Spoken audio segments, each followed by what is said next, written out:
Hello viewers, எல்லாரும் எப்படி இருக்கீங்க? நான் சூப்பரா இருக்கேன். இன்னைக்கு நம்ம என்ன செய்ய போறோம்? ஒரு திட உரம் தான் குடுக்க போறோம். அதுக்கு முன்னாடி இன்னைக்கு கார்ப்பரேஷன் வாட்டர் வந்துச்சு. ஸோ, அதனால அந்நேரமே ஒரு 7 மணிக்கெல்லாம் எல்லா செடிக்குமே தண்ணி குடுத்தாச்சு. இந்த மரத்துக்கெல்லாம் கொய்யா மரத்துலாம் இன்னைக்கு 10 வாளி போல பிடிச்சு பிடிச்சு கொண்டாந்து ஊத்தியிருக்கேன். ஏன்னா காய் சீக்கிரம் பருக்க மாட்டுக்கு. ஒரு 5, 6 காய் கிடக்குது. தண்ணி நெறைய விட்டா தான் கொய்யா வந்து பருக்கும். இதுக்கு முன்னாடி இந்த வீட்டுகள்லலாம் அப்படிதான் நெறைய விடுவாங்க. கொய்யா மரம் நல்ல காய் காய்க்கும். அதான் இன்னைக்கு நெறைய விட்டுருக்கு. அடுத்தாப்புல பெரிய குழாய் ஒண்ணு வாங்கிக்கிடணும். வாங்குனா தான் செடிக்கு அப்படியே கொஞ்ச நேரம் திறந்தே விட்டோம்னா ரொம்ப நேரம் தண்ணி போகும்.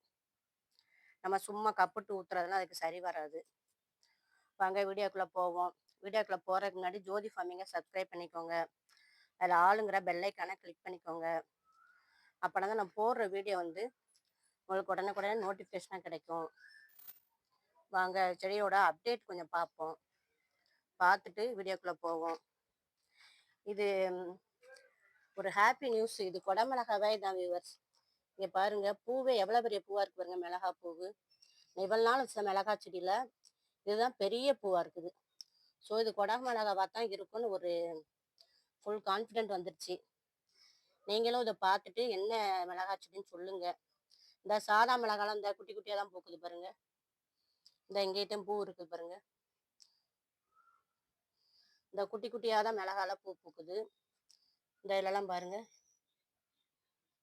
இந்த மிளகால இதை பாருங்க, வித்தியாசம் நிறைய தெரியுதுல்ல. ஸோ நான் குடமிளகான்னு தான் நினைக்கேன். உங்களுக்கு தெரிஞ்சா எனக்கு கமெண்ட்ல சொல்லுங்க. கத்திரிக்காவே என்னடா காய்க்கவே இல்லைன்னு பார்த்தா கத்திரிக்காய் காய்ச்சிருக்கு, ஒளிஞ்சு ஒளிஞ்சு கிடக்கு. இங்க அடியில கூட ஒரு கத்திரிக்காய் கிடக்கு, தெரியுதான்னு பாருங்க.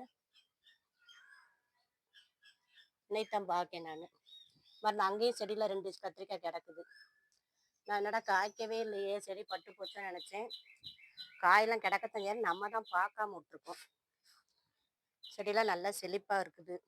ஏன்னா காலையில தண்ணி விட்டாச்சா. நான் சாயங்காலம் ஒரு தடவை என்ன செய்யணும், தண்ணி விடணும். கொஞ்சம் முருங்கை இலையை என்ன செய்யணும், ஒரு 2 நாள் கழிச்சு பறிக்கணும். நல்லா உயரமா மரமாகிட்டு போறாங்க.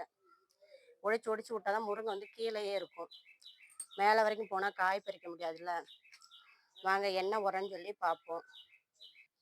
வேற ஒன்றும் இல்லை விவர்ஸ்.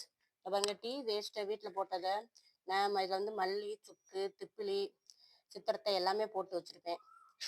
அதையும் போட்டு தான் டீ போடுவேன். அதைத்தான் எடுத்து என்ன செய்ய போகிறேன், செடிகளுக்கு கொஞ்சம் கொஞ்சம் கொடுத்து விட போகிறேன்.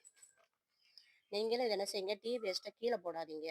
அதில் மண்டவளமும் போட்டிருந்தாலே நீங்கள் என்ன செய்யுங்க, ஒரு தடவை அலசிட்டு வச்சுருங்க. நானும் அலசிட்டு வச்சுருக்கேன்.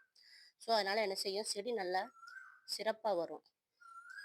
இதை நீங்கள் வேஸ்ட் பண்ணாமல் ரோஜா கண்ணுக்கு, மல்லிகைப்பூ கண்ணுக்கு எல்லாத்துக்குமே கொடுத்து விடலாம். கொடுத்தோம்னா செடி நல்லா சிறப்பாக வரும். இதை ஏன்னா தண்ணி ஊற்றி கழுவி வச்சிட்டனால